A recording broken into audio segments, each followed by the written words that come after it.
Welcome everyone to Serini and Associates webinar series. My name is Shari Diamond. I'm a partner at Serini and Associates, and I will be the moderator of today's presentation, Cybersecurity Compliance, the what, how, and why.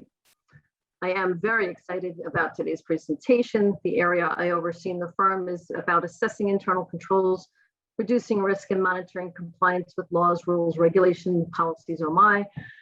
So today's presentation is really near and dear to me. Joining me today, we have Kevin Urso. He's president of Connected Technology. They provide IT managed support services, cybersecurity monitoring and assessments, Hipaa compliance, along with other compliance with other frameworks, and they provide IT support services to yours truly. Joe Horowitz, he is the director of audit at Stetson Cyber Group, and Joe has over 20 years experience in the audit world. We both have lived in the same places. Stetson provides cybersecurity auditing, pen testing, incident response services, and a whole lot more. And last but not least, Stephen Breidenbach. He is the Assistant General Counsel Technology at the law firm Marriott, Hock, and Hamroff, and he specializes in technology-related legal matters, including cybersecurity and privacy compliance. So welcome, gentlemen. Thank you, Sherry. Thanks for having me today. Thank you for being here today. I really appreciate it. This is a great panel. We have a lot of great information. Cybersecurity continues to be a really hot topic. As I said, unfortunately, this webinar is a follow-up to a presentation we did back on December 8th, where we had a similar format, a panel discussion, talking about what cybersecurity looks like as many of us shifted to working remotely. We talked a lot about implementation, monitoring, auditing, and using cybersecurity insurance to reduce your risk. It was really a great session. That webinar was taped, and you can access the recording by going on Serini and Associates website. While you visit our website, you're going to see we have a lot of content, including blogs, newsletters, recent webinar recordings, and you'll see a lot of great upcoming events. I really encourage you to check out our website and our panelists' websites too. They also have a lot of great information, useful information on their websites. We're going to talk about cybersecurity compliance today. It's not an option anymore. New rules and regulations are here, and more are on the horizon, making it clear that organizations have to ensure that they have implemented the proper protocols to be compliant with protecting data. All about your data. And while there are many regulations out there, they don't tell you how to implement these protocols. So that's what we're going to start to get into today. So before, I just want to go over a few housekeeping items. This webinar is being recorded and will be posted to our website within the next 2 weeks, if not sooner. On the bottom of your screen, you should see a Q&A option. There's also a chat option, but the Q&A is where you can post any questions or comments you may have, and I will be relaying that to the panelists. This way we can keep track of the questions. Our contact information should be posted in the chat, and feel free to reach out to us after the webinar. And I think Kelly might have also put the previous panel discussion in the chat as well, the link there. So let's get started. First, we're going to hear a brief intro from each of our panelists describing what they do and their role in cybersecurity compliance. How about we start off with Joe, then Kevin, and then Stephen, and tell us what cybersecurity compliance is all about. Sure. Good afternoon, everybody. My name is Joe Horowitz. Once again, I am the director of audit at Stetson Cyber Group. We are a full service cybersecurity firm. We do everything from assessing your controls, identifying the risks, to doing pen testing, ethical hacking, and incident response and forensics. On a daily basis, I basically go into all these firms, whether it be PCI compliance, whether it be Hipaa compliance, or if you just need a cybersecurity program based on SHIELD Act, or you just want to protect your client's data. I'm going to go in, I'm going to identify based on whether I use the NIST, mostly I use the NIST guidelines to and framework to identify what you do and don't have in your organization, and determine what's the best fit for your organization. Being compliant really is determining what kind of program you want in place, whether it be, again, if you want to do it on your own, or if you want to, you have to be compliant based on regulations. Great, thank you. Kevin? Good. Good afternoon, everyone. My name is Kevin Urso from Connected Technology. We're what you call a MSP or an MSSP, Managed Service Provider or Managed Security Service Provider. We've been in business since 1998, so we've been doing IT services for a long time. basically what we do on a daily basis is we kind of come a little before Joe, I guess. You know, we'll kind of put those controls in place, but we have an eye on all the NIST certificate, all the different certifications that you may need. We know about those. We can get the right controls in place. So all our technicians, they all have some type of cybersecurity certification, so they know how to work with Joe, Steve, and that's what makes us a little bit different. As far as what cybersecurity means to us, it's really putting risk-based controls in place. So kind of layering the security in place. There's not one thing that's going to solve this problem. So it's kind of layering that security in so you can meet these controls, but more importantly, protect your business. Great, great. And Stephen? Yes. So I'm an attorney at the law firm Mordhock and Hamroff. I actually co-chair Mordhock's Cybersecurity, Privacy, and Technology Practice Group. What we do at Mordhock is we help our clients with both proactive and reactive, essentially, aspects in addressing cybersecurity. So in that respect, we help you out with your policies, reviewing actually the regulations that you would need to be in compliance with, the safeguards that those provide for, and essentially refining those policies so that you meet that criteria, as well as more of the reactive aspects, which is that if someone does break into your system, you have a data breach, someone's in there, you know, we basically align with you and one of the technology providers to actually put to address, you know, like what happened, determine if you need to notify, and then take care of all of those concerns. Great, great. And we're going to get into more about like exactly why it matters to have great compliance in place. Before we go into any of the questions, I just have a polling question for the audience here. Kelly, would you be so kind as to pop it up there? She did already look at that. So how knowledgeable are you on the type of regulations you need to be compliant on? And are you taking actions to become compliant? And so look, I have no idea. I have some idea, but we aren't doing anything about it. I am completely aware, but I have no idea where to start. I think that's most of us. I have no idea, but I've hired someone to help. Okay. And we are very knowledgeable and we've begun taking active steps to become compliant. So if you could please click it up and let us know where you stand. We'll give it about a minute, maybe less, and then we'll see the results. And we need that music in the background, like Jeopardy, you know. I won't sing. Hum it, Sherry. Come on, hum it. I will not do that. All right, we have some results. Look at that.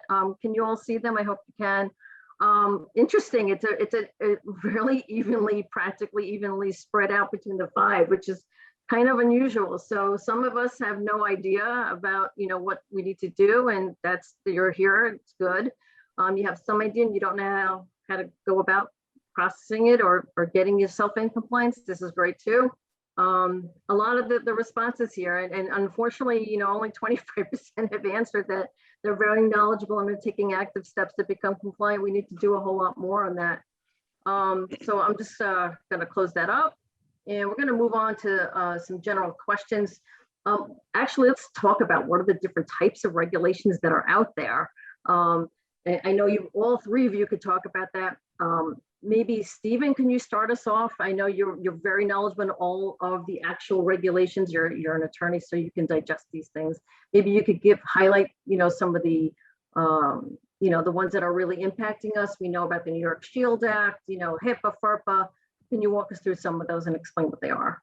Yeah, I guess let's start with just a general breakdown of, you know, how you'd even determine what regulations you need to be looking at. I mean, a lot of things that businesses have to look at is type of information that they're actually collecting, type of industry that they're in, essentially whether or not, you know, they've collected the information from a specific country. And then also, you know, do you have contracts in place? And are you the type of organization which is subject to ethics requirements? So now going into the regulations that people have to comply with, I mean, we have the New York State Shield Act, which generally applied that businesses which collect private information, social security numbers, anything that could be subject to data breach, are now subject to essentially what is called reasonable cybersecurity practices. We also have more industry-specific laws and regulations, which when we're talking about that, we're dealing with things like the Gramm-Leach-Bliley Act, or GLBA, which applies to financial institutions. We have the New York DFS regs, which would apply to, you know, entities which are registered with essentially DFS or otherwise comes under their purview. Usually you're talking about banks, chartered institution, money lenders, things along those lines. You have HIPAA, which applies to covered entities. Generally speaking, you're talking about people who are collecting health information and then fall within one of the categories, which HHS has actually clarified. Some other things that businesses may not be aware of. If you are actually claiming you have reasonable cybersecurity in place, you are subject to what's called the FTC Act. The FTC Act, basically, the Federal Trade Commission has been one of the primary enforcers about cybersecurity since the inception of these laws and regulations. And what they do is they will actually check to see what you've said, and they will then, if you've actually claimed to have reasonable cybersecurity, get breached, they'll actually begin an investigation and look into like what you've been doing. And I guess we've got a couple other things. State data breach laws generally applies to anybody who collects sensitive information. And then for FERPA, you're dealing with educational institutions which receive funding. So That's right. Yeah. And Kevin, I'm wondering too, like from an implementation, since you're on that side of the equation, how do you go about ensuring that your clients that you serve, are meeting these regulations, these guidelines, even in like implementing frameworks like the NIST cybersecurity framework? Right. How do you get your clients to kind of, understand that and implement them? I think it all starts with a risk assessment or a network assessment.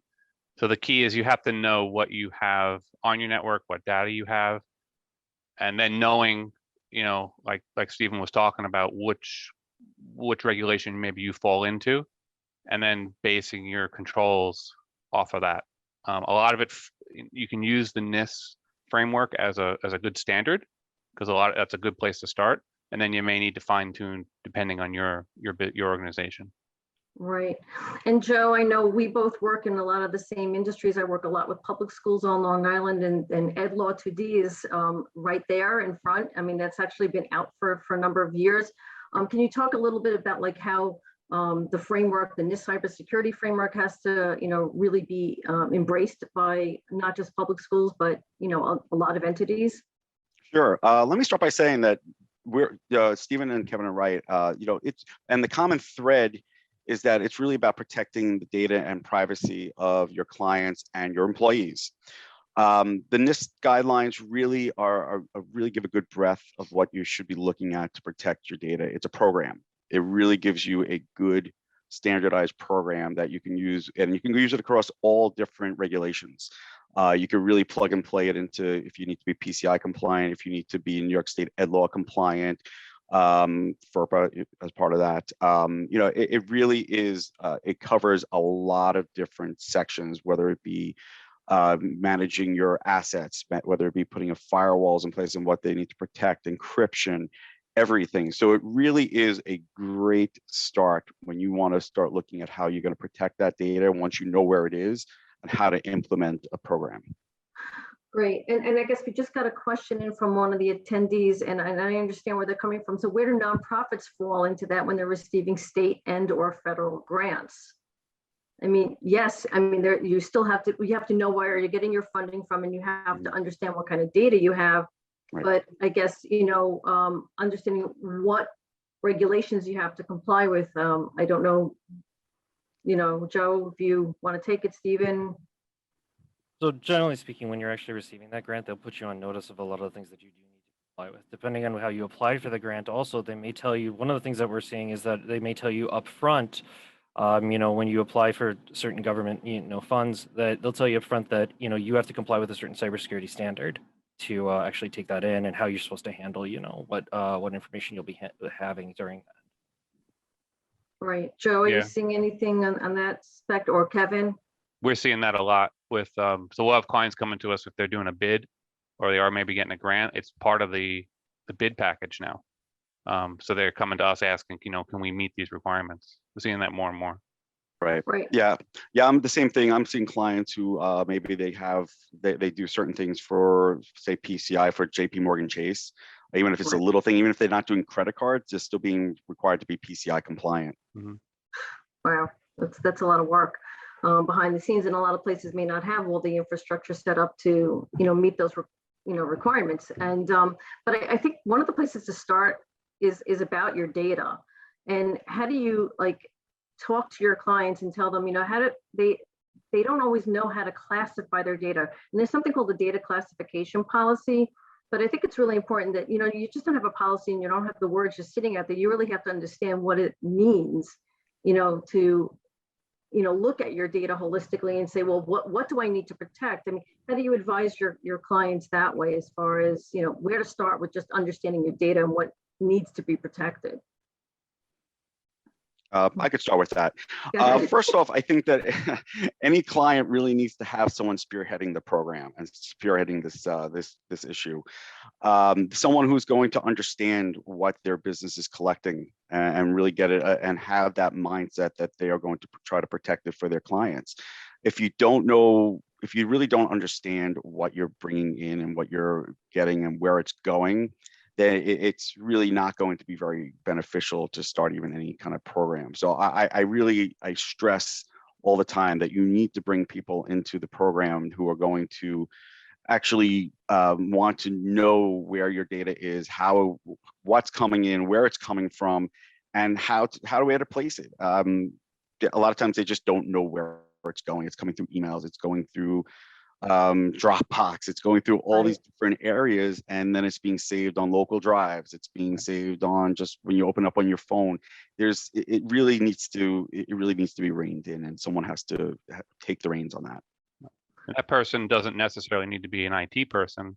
Right. No, absolutely not. They just need to be able to kind of be able to make change in the company, maybe, you know, get the message to the right people, and have an understanding of where that data lies. Right, and where the data, you know, lives and plays with. I always kind of treat it like it's your child, you know, that you know how to protect it. So, you know, if we're talking about creating a policy, you know, a data classification policy, you know, how do you know what kind of, you know, how do you know what your data is and which, you know, regulation? How do you know if you're FERPA? How do you know if you're Hipaa? How do you know, how to align it with, you know, the right kind of regulations that are out there and implement it? So one of the things which I deal with this a lot with clients. And one of the first things that I generally recommend to a client is we go through and we create what's called the data map. You actually speak with, you know, key members of the organization. You ask them essentially, what do you do? Sometimes they may not even know the types of data that they're collecting. And I say, you know, explain to me, you know, like, what are you doing on a daily basis? I ask them, you know, what types of information are they coming in? What sources is it coming from? And from that, you get a general overview of, you know, what they potentially are collecting. Then I go through, I touched upon this a little bit in the beginning, a little bit prematurely, but what we do is we talk about a number of things with the client. We talk about the type of information. So when you're talking about type of information, like, what are you taking? Is it social security numbers? You know, are you dealing with, you know, addresses? Are you dealing with driver's license? So I'm trying to assess essentially that, is there regulation which applies specifically to that? I talk about the type of industry. So you're a financial institution. Now, are you subject to, you know, GLBA? Are you subject to DFS? Are you subject to Hipaa? The next thing which I do is that, you know, where'd you get the information from? So some institutions say that they're getting it from, you know, maybe they're getting it overseas, and now we have to worry about GDPR. We have to deal with something like that, which might apply, you know, a heightened standard. It goes from that into essentially determining also whether or not they may be subject to ethics requirements. So certain institutions, attorneys even especially, are dealing with, you know, the requirement that we have from the ethics board been told that we must have reasonable cybersecurity in place, and they've laid out criteria for what that has to be. And then the next fun thing which happens a lot is that I have to go through with them and talk about their contracts. So even though they may not be subject to any of the things which I just talked about, a lot of times what I'll do is I'll speak with an institution, and what they've done is they've actually signed onto an agreement. And that agreement is actually stated that any data which they receive from this institution, essentially they're going to handle it pursuant to a certain standard, or they're going to handle it pursuant to regulations. So now they've taken that on, and they have indemnity clauses in there in certain instances, which state that, you know, they're going to pay for anything which, you know, goes wrong regarding that data, and they're going to reimburse the company. Those are some really big concerns. Once we've actually gone through all of that and we've identified the types, that's when we start going into the regulations, and we start going into essentially what are the there is a lot of ambiguity with the law, but a lot of these regulations also set forth specific criteria, which then we align to that type of data.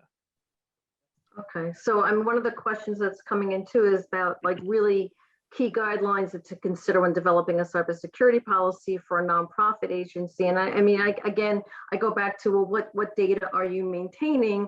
if you just look at any company, or, all companies have payroll information. You might have social security information right embedded with the payroll. HR, same thing. You might have health information. You have accounts payable, you have vendor information, you have accounts receivable, you have all that kind of information, bank account, you might have credit cards. So on a nonprofit, are you taking donations? That might be, another area where, how are you securing that information from a donor? I guess, there's all different types of industries out there, and we have a smattering of different types of people that are out there. So I guess it's really, how do you begin? Who's the champion? Who's the person that's really gonna, be the person that's going to champion these cybersecurity compliance efforts, and what kind of credentials should they have? Is anybody, I guess, what are you seeing? Joe, I know you might be seeing some stuff on your side. Kevin, too, from an implementation. Right. So one of the things we do for a lot of our clients is we do write their information security and cybersecurity policies for them. Once we determine what framework they're going to use, we really gives them a checklist of things that they can determine what they have in place and what they probably will still need in place. And that will really guide what you really need to put into your policy. You're not going to put anything in your policy you're not doing. Right. You don't want the regulators coming in and auditing you and hitting you up on that. But you really should be doing a lot of what is going to be in the framework that you want to implement. You have to do it. It's really, again, I'll go back to saying it's a program. It's not a one piece. It's not just a firewall. It's not just an antivirus. It's really a program of many different things. Hackers out there are getting wiser. They're getting smarter. A lot. Most incidents are happening through just phishing through emails. That's, you could have the best firewall, you could have the best antivirus in the world, but there you go. You've been phished, someone got into your system, and that's it. If you have nothing that will detect that, then it could be sitting in your system for days, months, weeks, years. So, you have to really put together the whole thing. Right. And Kevin, I know that you know this all too well, as far as hackers getting in and then undoing, and assessing where they've gotten and what kind of data they've gotten. Is how do you know, ransomware attacks are out there, very common. Kevin, what do you recommend then to people that might have been breached, that might have gotten attacked, and been subject to ransomware, and they're threatening to release their data, and they may have student data, for example, or they may have other confidential information. How do you know how to negotiate with these people, or what can you do after that? Right. Yeah. Obviously, the ransomware you're going to know pretty quickly, right? But the more scary ones are the ones where they're in your network for some period of time. Maybe they're siphoning out data, or they're just waiting for a good opportunity to really get you where there's no return. Yep.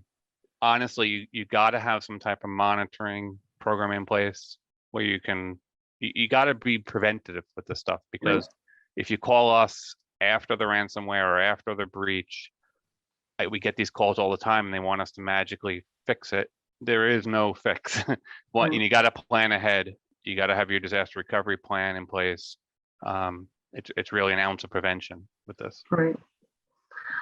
Can we just go back a little bit and talk about NIST and the cybersecurity framework? Is there a way anybody would like to just give a broad overview of what is involved in the framework and how to, find resources on it? You can obviously look up on the website, but how to digest some of that, they talk about key 5 functions, there. Joe, you want to take it? Right. So NIST gives you the five functions that you're going to need to protect your organization. So you have to identify where your assets and your data is, how you're going to protect them, how to detect if some anomaly is happening within your systems, and then you have a response and you have a recovery step. So each one of these they work in conjunction. So as Kevin was saying, you need a disaster recovery plan, you need an incident response plan on the back end. But on the front end, you need to know where your assets are, where your data lies. And then with protection, you need to know what controls and what, whether it be manual or IT controls that you're doing to protect those assets. So it all falls together. And then detection, of course, is like an intrusion detection system, or any kind of MTR or SOFOs or anything like that. Or I don't need to name a product, but anything that will just monitor your systems and give you an idea of where there might be an anomaly happening or an event. So that's the great thing about NIST. It really gets you from one end to the next, and it gives you all this nice framework of all these different controls that you can put in place. And again, it's not mandated. There are guidelines, it's a framework, but I use it a lot in my day-to-day. I think it's a great tool to use to really protect an organization from beginning to end. Okay. Stephen, I'm just curious as far as, from a legal standpoint, and, if it's not a requirement or it's not like something that they have to do, how do you negotiate like a best practice to something that, is not really required for them to implement? So with talking to clients about what they need to implement, the thing about the NIST standard is also it's malleable, meaning that you're not stuck with having to have this list of technical controls that are put in place. It's designed to be reasonable to the business and the size of the business in the industry. So when they talk about, like the inventory of assets, I mean, if you have a smaller inventory of assets, the detection procedures which you put in place can be reasonable to that. So you may not have to implement the stuff which, enterprise level corporations are actually doing, but you have to have something in place that actually shows that you've taken action to protect against that. And also, one other thing I want to note about this NIST cybersecurity framework, if you actually look at the FTC's website, that is the standard that they are constantly pitching. They are constantly talking about it. They're saying exactly the things I'm talking to you about, that, it's a malleable standard and that's why it should apply. And they're actually giving you a basic rundown of some cybersecurity controls that you should have in place, even if you're a smaller entity. Right. Okay. I'm just curious though, because, a lot of different organizations that are on this right now on this webinar, they vary. They have either outsourced IT or they have in-house, or they have in-house and a combination, okay, of, using somebody like on a network support and somebody in-house to do some of the day-to-day IT operations and work with employees and stuff like that. Well, who's going to really be lifting the load of making sure that they are in compliance? Who's the person and what kind of background should they have? Do they need to have, we're talking some technical terms and we're throwing out some acronyms, that could be very intimidating to somebody. How do they get the training? What resources are out there? Maybe what credentials do they need? I can talk a little bit about that, because when I actually help companies with actually integrating their administrative level, bear in mind, the NIST framework isn't limited to just technical controls. They're administrative, physical, and then technical. So what we do is on the onset, we'll actually go into the company, we'll talk to the people there, we'll see exactly whether or not they can understand the, the technical elements and who those people are. So usually it's somebody from IT. We get somebody from management who deals with administrative, and then, anybody who like currently is covering their physical security. And then we'll go through with them essentially, like what exactly the framework states, what are the different controls, and if they understand it, we'll help them in, it will help them in that implementation. If they don't understand it, we'd recommend that they kind of outsource it and bring someone in who actually is going to be able to speak the technical lingo, so they can initially, they can spearhead that for them. Okay. We have a question actually from the one of the attendees. In a recent RFP, we were asked if we have any of the following certifications. We are in the industry, the health industry, so they have Hipaa compliance that they have to follow with PHI, PII, personal health information. We're talking about that kind of data. So that we all know that. We are actively looking at ISO, the ISO 27000 /1-2 certification. There's a lot of overlap between ISO and NIST. And I know we really are almost not going to talk about ISO, because I always thought that kind of dealt with overseas stuff, but they was like, can you talk about like SOC 2? Can you talk about, the high trust kind of thing? I don't think we need all three certifications. How do you know, when you're responding to these things, how do you know what you can have and what you really actually need to have? Well, I guess it depends on what the auditors are going to come in and look for. I do have a client that is going to be SOC 2 high trust compliant. Right. We've used the NIST guidelines on them to get them compliant, because quite honestly, I know we keep going back to NIST, but NIST really is an umbrella that can cover the cybersecurity regulations that are out there. There is nothing in any of these other ones, HIPAA or PCI or any other regulations that is not going to be covered by a control or all the controls in conjunction that is going to be in the NIST framework. And that's why I think we throw that out there a lot. And you know, we've been doing mock audits on this client, and I got to say that I think with everything that their auditor has kind of thrown at us, we've covered everything, and it's all based on doing it on the NIST guidelines. Right. So it really, if it depends what the RFP is saying. I mean, I can't speak toward the RFP itself, but I know the SOC 2s are going to be really based on the COSO requirements, and I've seen plenty of SOC 2s, type 2s, and really, honestly, they're talking about what kind of controls you're having there to, again, once again, protect your data and to make sure your IT systems are working correctly to protect your data. Right. Kevin, any other information as far as, you know, when we talk about how do you get yourself, you know, SOC 2 compliant, you know, what do you have to do in that respect for as far as implementation? Yeah, like Joe was saying, we've been through several SOC 2 for our clients, and it's really the same framework. It's using the NIST controls, and if you can really put those in place and check those off the list, the IT portion, you're checking off the IT portion for sure. You know, Right. SOC 2 has some other controls in terms of documentation and controls within your business flow Right. that you need to look at as well. Right, and I think when we talked about the New York, the DFS, the cybersecurity regulation 23, NYCRR 500, whatever, right. yeah. You know, I mean, if we're playing in that, you know, field there, and we have to be, you know, compliant with that too. I mean, can you give an example? Like, what are some of the things that you need to have in place in order to be compliant with these things? Just some broad. Right. So then NYCRR 500 calls for things like having pen tests, which is on the NIST. It calls for someone, well, that one, it specifically calls for a CISO. I mean, that's really not on the NIST, but the NIST really does want someone who's going to be knowledgeable. So NIST pushes training.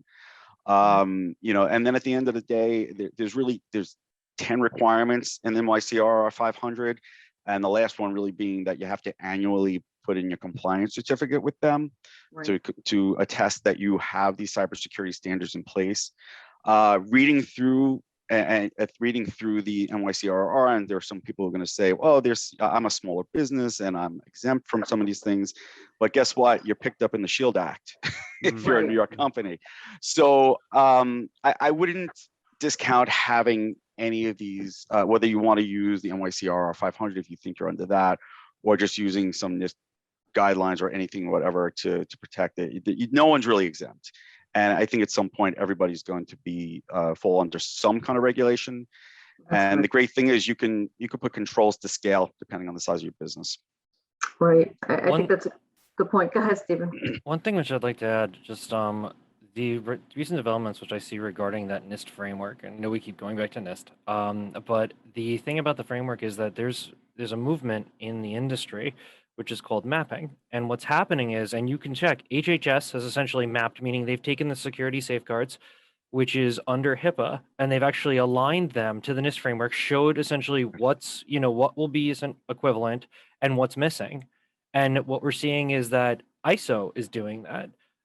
You know, we have, you know, all of these different essentially standards which are out there, all kind of aligning back to the standard. So if you're going with this as the industry develops, you can pretty much see when the laws change and when, you know, new requirements come in, you know, where do you stand? And then what exactly do you have to put in place on top of that? Yeah, this is a good point. A lot of our assessment tools actually will use the mappings now too. So it maps it right back to the NIST controls. Yeah.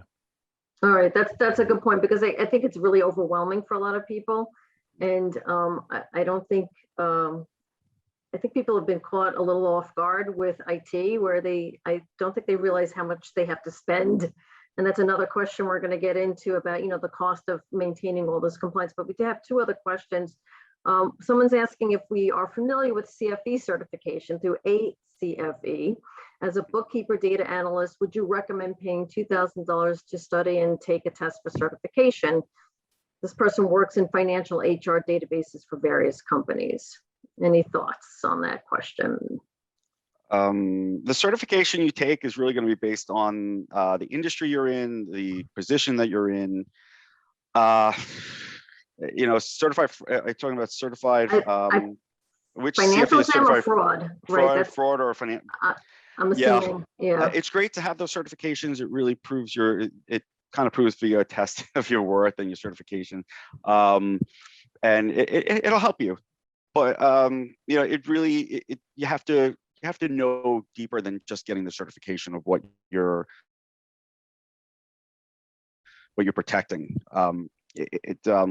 It really just depends on what you're doing. right. For a I living. mean, and I think adhering to the standards, I mean, it's one thing for you to, you know, to hold the data of like clients that we have, and we're in the same situation too. So, I mean, we have to adhere to, you know, standards, high standards regardless, you know, because we have to be in compliance and we care about the data. We don't want that data getting out there in any way, shape or form.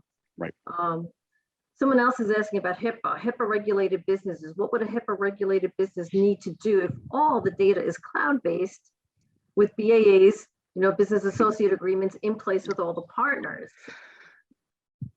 I'll jump on that one. So Yeah. I get that all the time. So my stuff's in the cloud. None of this Yeah. applies to me.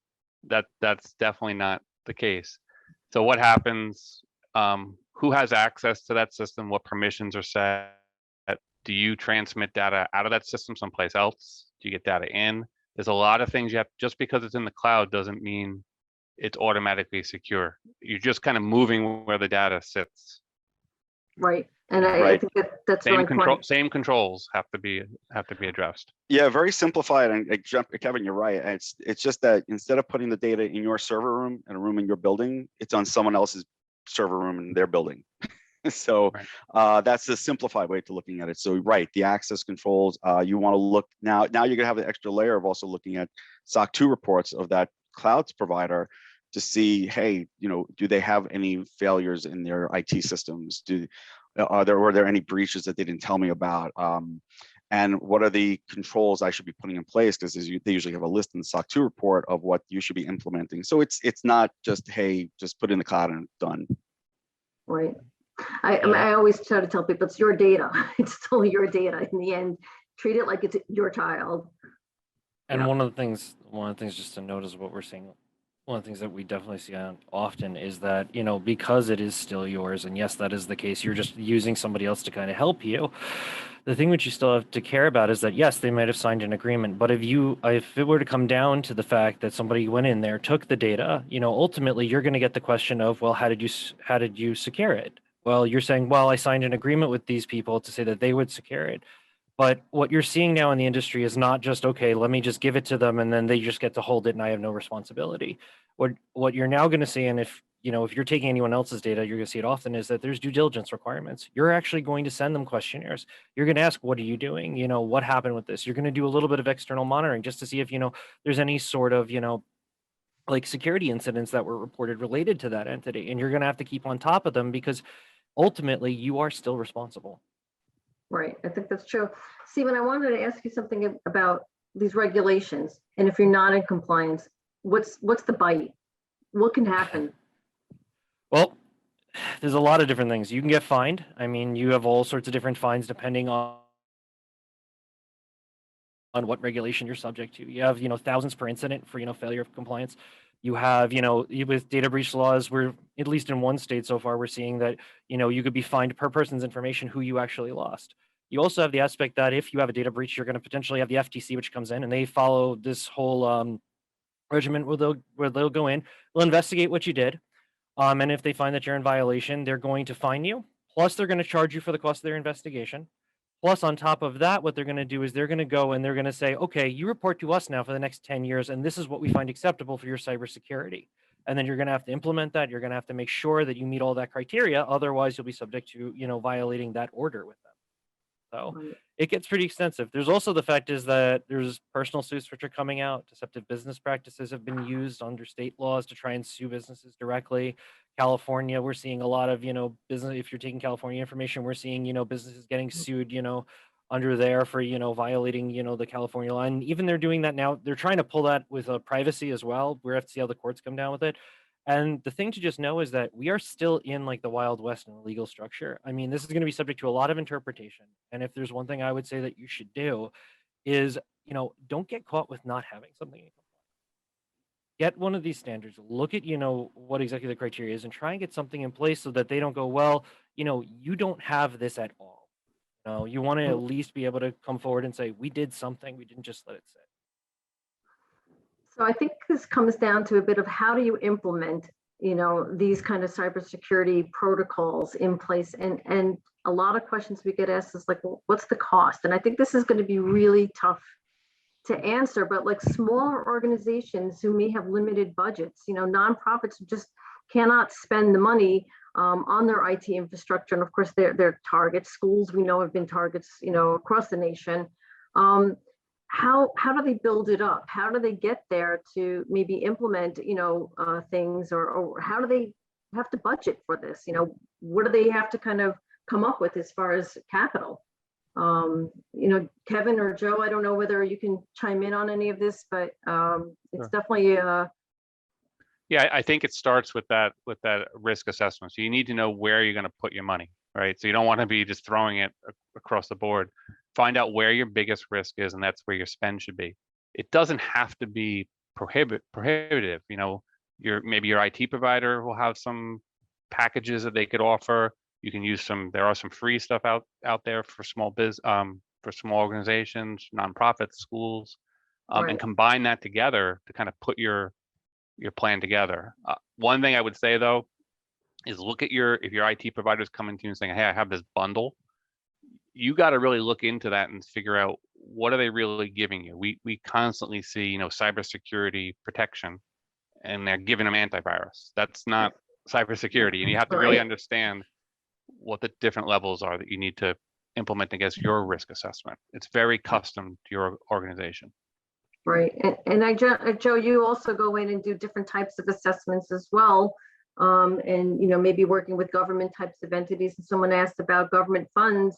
Is there any kind of funding to help a small, nonprofit, to get some help out there? And what do you see? I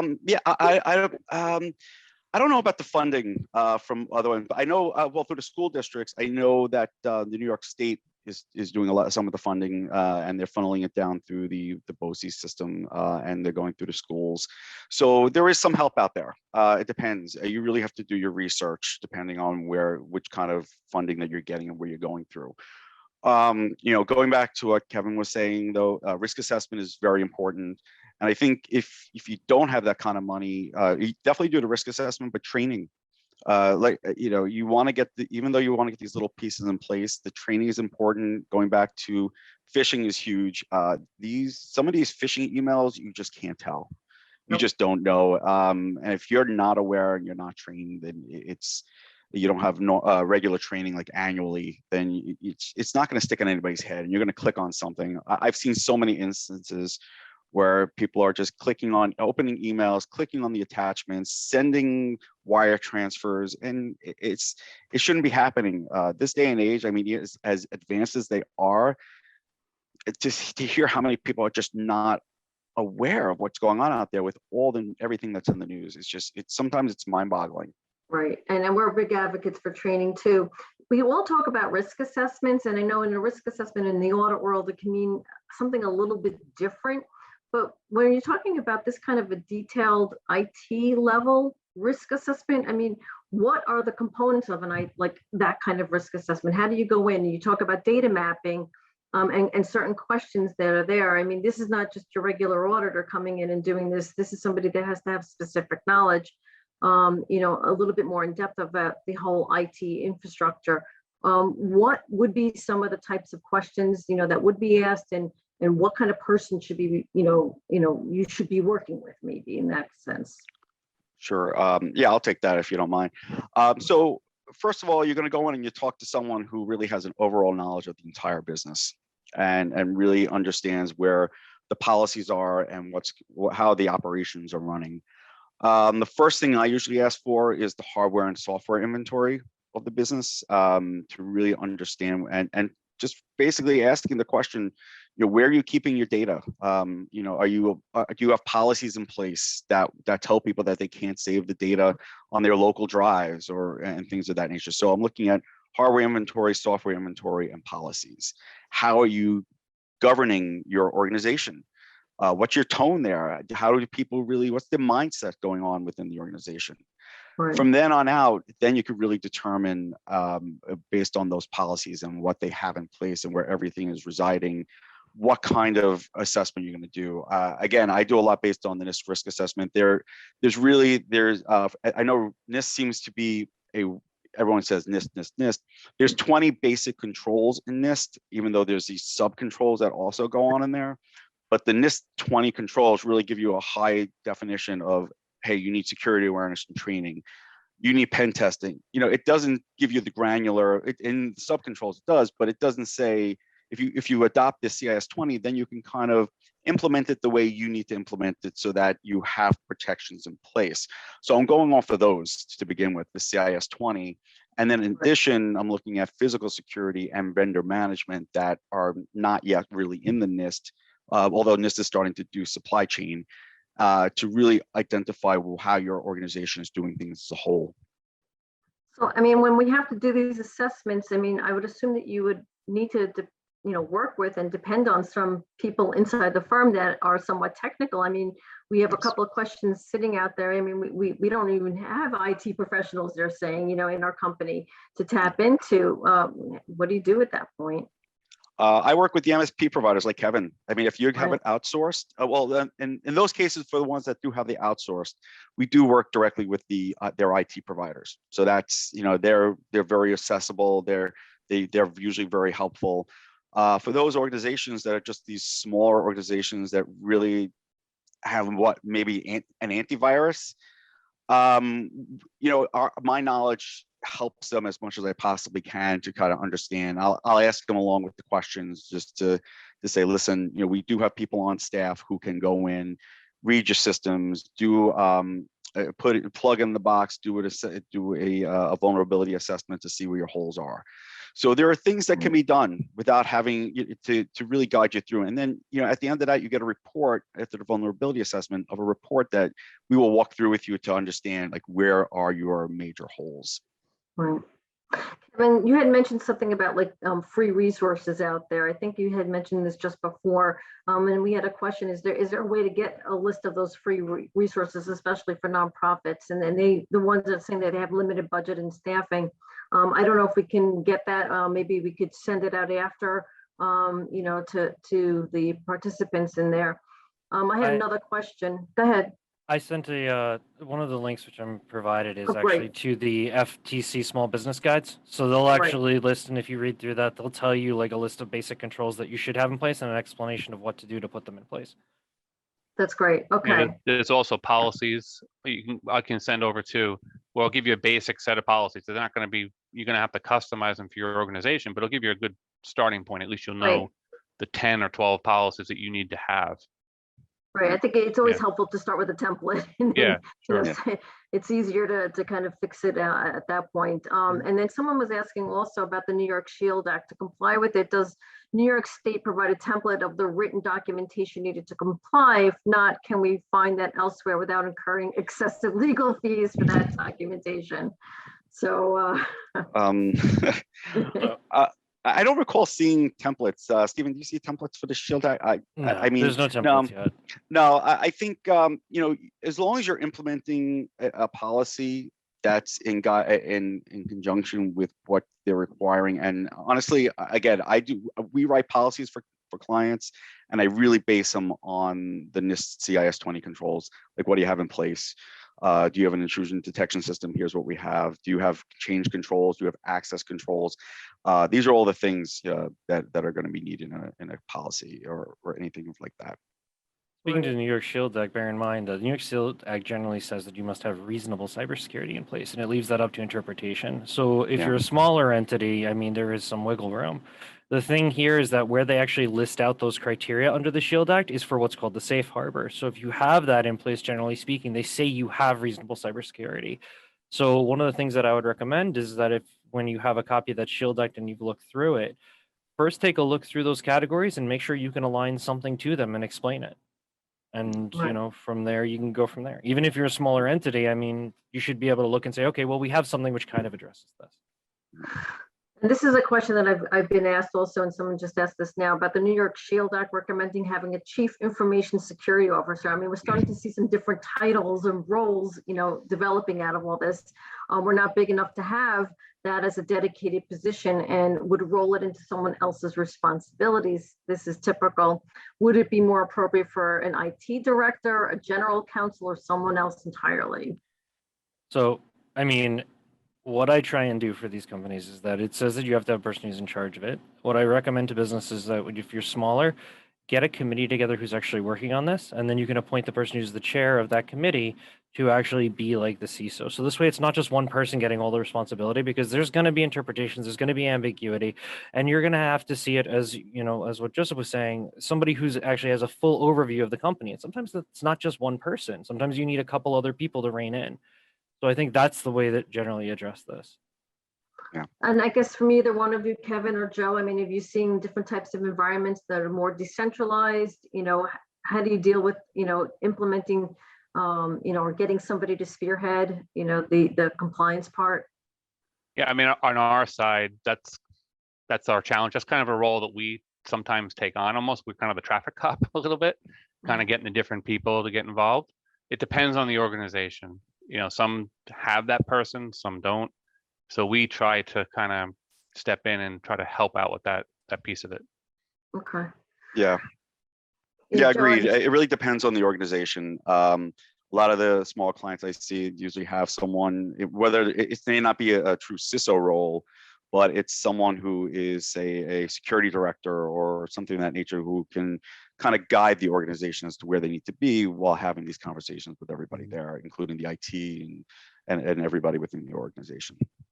So I think we're hearing that IT is becoming a much more prevalent part of the fabric of an organization. And when maybe some people thought that they didn't really need something like that, or they could get away with one person that was kind of knows a lot of things, but maybe not in depth. I don't think we can stay on that surface anymore. I think we really have to get some more knowledge there. And that brings to another question, is that, well, how do you get basic training on this? Where are places can you go to get this? I mean, we just put in a bunch of, I see a bunch of sites, website links, to get more information and knowledge.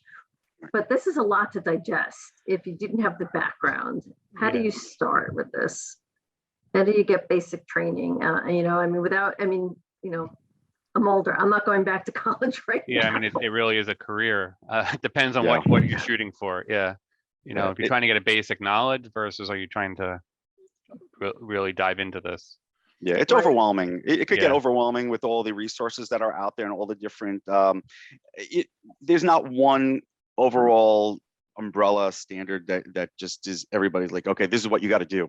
So you really have to identify what, number one, if you are guided by a regulation, and if you're not, what do you want to do to get to a cyber health that's good.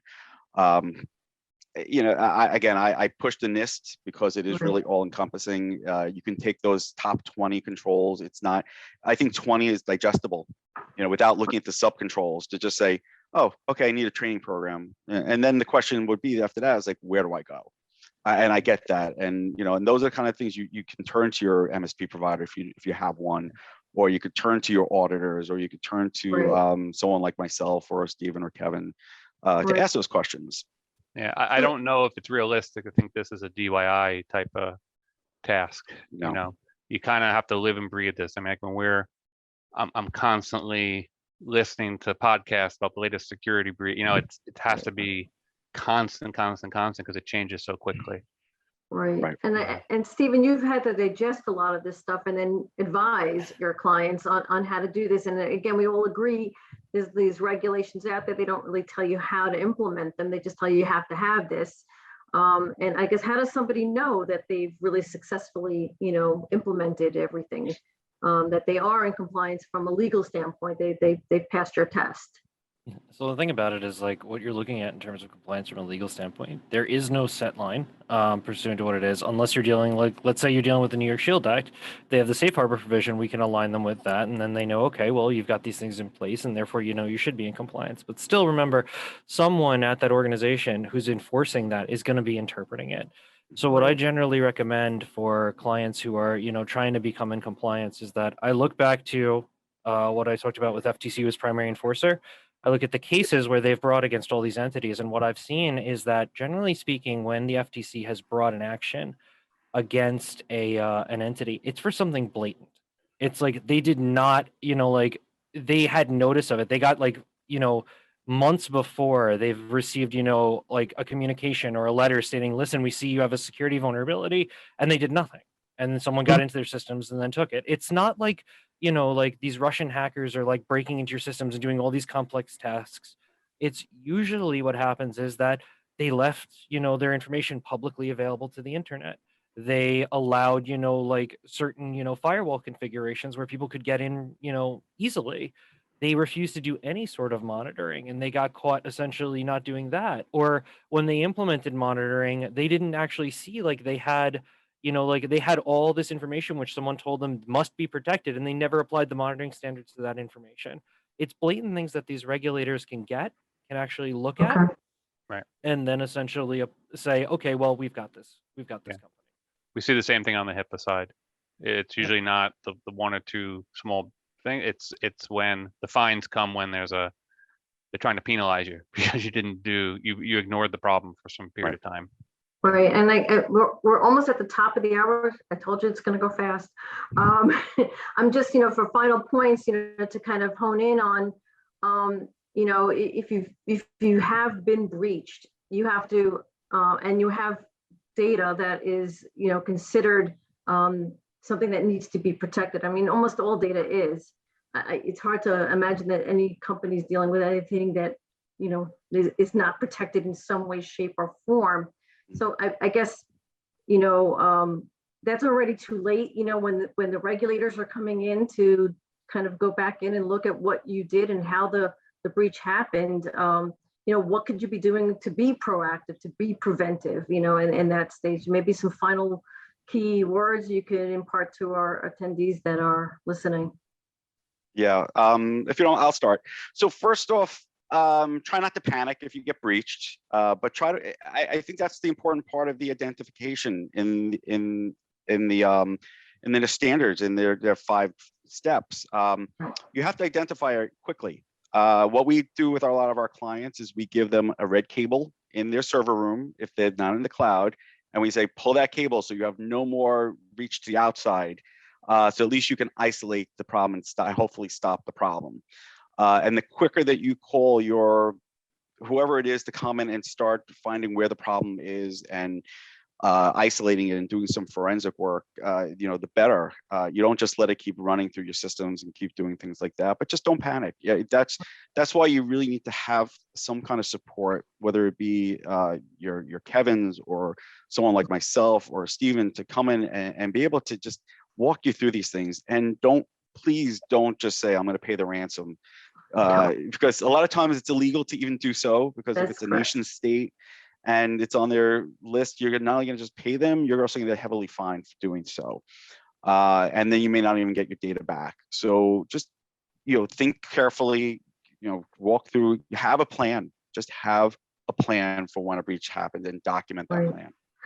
And I guess, Kevin, just real quick, I mean, it's possible you may have everything in place and you may have, put the great protocols in, and yet you still, can get hacked because somebody did something internally. Right. What happens at that point? You did all the right things, but somebody just, got lazy. We'll call it that. Again, it's you definitely can. You can be doing everything right, and someone can do something by accident. You're working during the day, and they quickly click on something. It can happen to anyone. Again, if you're planning ahead, those incidents can be controlled, I guess is the best word. What you're trying to do by being preventative is reduce your risk. Right. Just try to reduce the chances of you being the person attacked. Right. Yeah. And I guess Stephen, was digesting all these rules, laws, regulations, and best practices out there. You've talked about how regulators go in and can undo, and kind of do the forensic part of it and figure it out.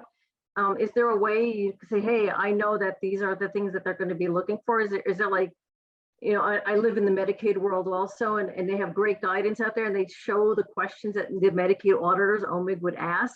Is there something similar like you've seen, like, you know, this is the checklist that the, you know, the regulators would come in if they're looking at, you know, what went wrong after?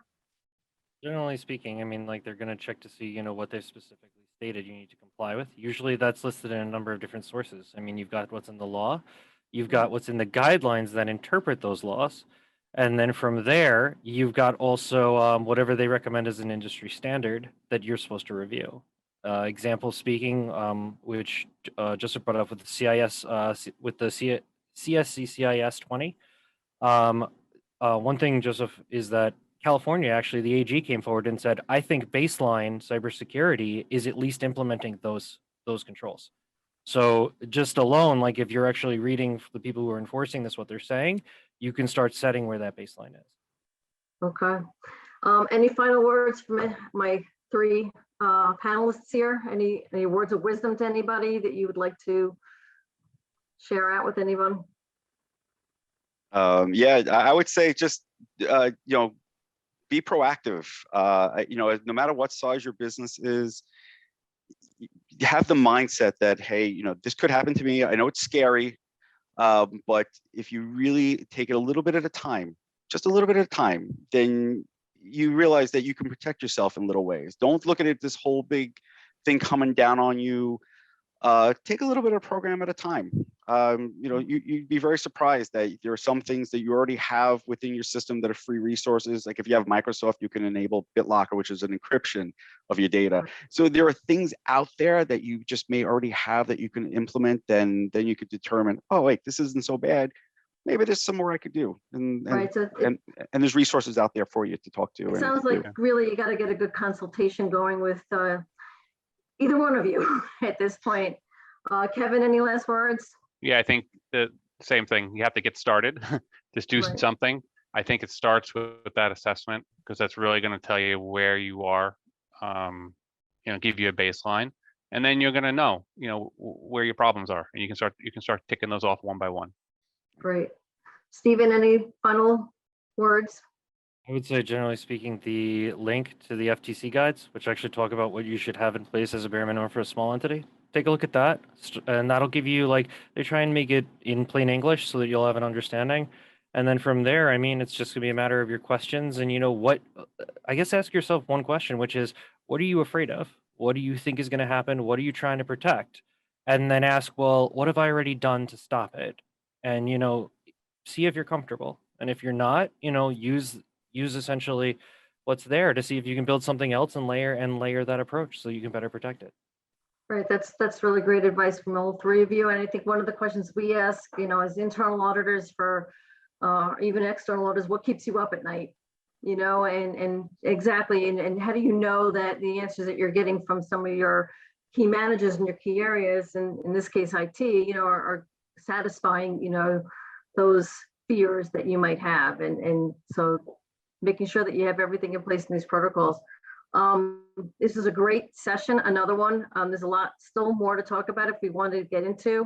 I think we covered a lot about the why, the how, and you know, what you have to do to implement really good compliance with cybersecurity. I want to thank Kevin, Joe, and Stephen for being participating in this seminar today, and I look forward to connecting with you all. Please, panelists and attendees, they have posted lots of information in the chat. Check out the websites, check out the links, and our contact information is there, so feel free to reach out to us anytime.